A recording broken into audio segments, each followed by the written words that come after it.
Depuis le début des années 90, la Commission européenne produit des manuels et des cours sur la gestion du cycle de projet. Pourtant, dans ces cours, dans ces manuels, on parle beaucoup plus d'approche cadrologique que de gestion du cycle de projet. Pourquoi? Et quelle est la différence entre ces deux termes qui a amené maintenant un nouveau titre à la formation que vous suivez, qui est une formation introductive à l'approche cadrologique?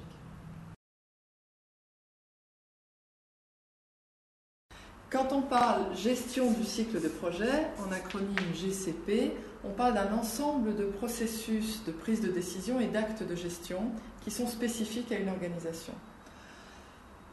En fait, tout au long du cycle de la vie d'un projet, on a une succession, la succession est importante, de processus de gestion et aussi de prise de décision.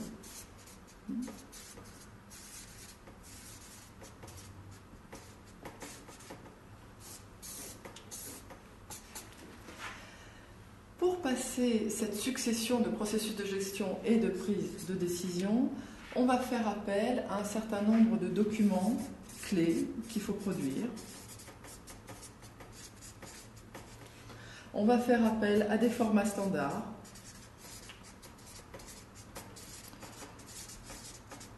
On va faire appel à un certain nombre de contrôles de qualité, des documents, des processus également. Et on va aussi définir un ensemble de répartition de tâches et de responsabilités. L'objectif étant de savoir qui fait quoi à quel moment. Donc en bref, la gestion du cycle de projet, c'est une séquence cohérente de processus de travail qui est spécifique à une organisation.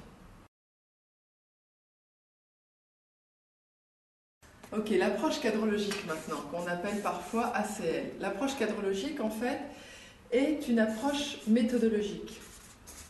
Une approche méthodologique qui va proposer un certain nombre d'outils analytiques, des outils d'analyse, pour appuyer les processus de planification, de gestion et d'évaluation des interventions, qu'elles soient projets ou programmes. Cette méthodologie a commencé à se répandre à la fin des années 80 et au début des années 90. Actuellement, elle est largement partagée et adoptée par la plupart des organisations internationales et des agences de coopération, qu'elles soient bilatérales ou multilatérales. Bien sûr, vous pouvez rencontrer quelques particularités dans la façon de les utiliser ou dans la terminologie parfois. Malgré tout, le principe reste toujours le même, celui d'être articulé autour d'un outil clé, la matrice du cadre logique. Cette matrice du cadre logique, c'est le fameux cadre logique que vous allez voir de façon extensive au cours de ces modules de formation.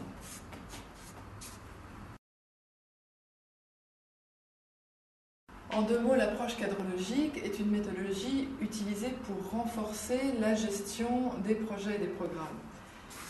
L'approche cadrologique, c'est une base méthodologique qui est une base partagée et donc qui n'est pas spécifique à une organisation.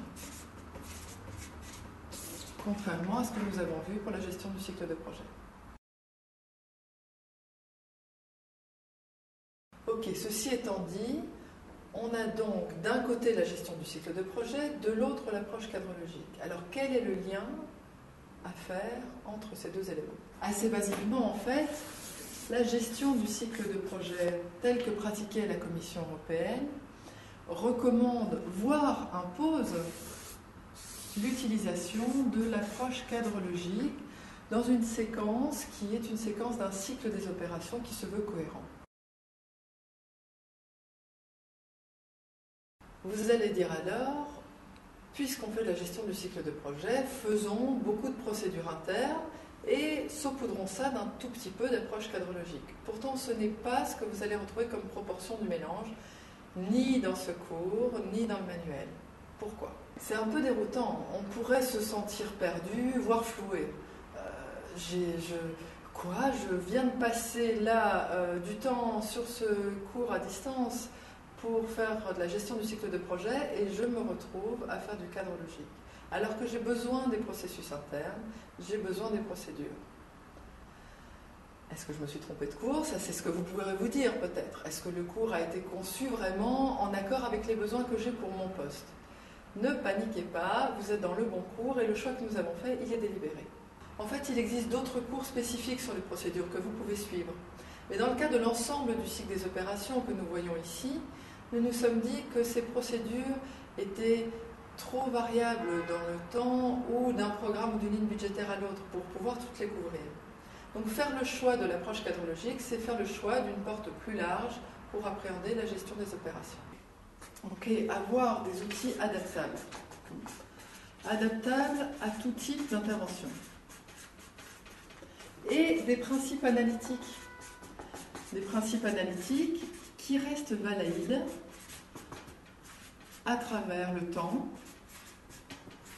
et à travers une multitude de modalités d'intervention à travers les projets et les programmes.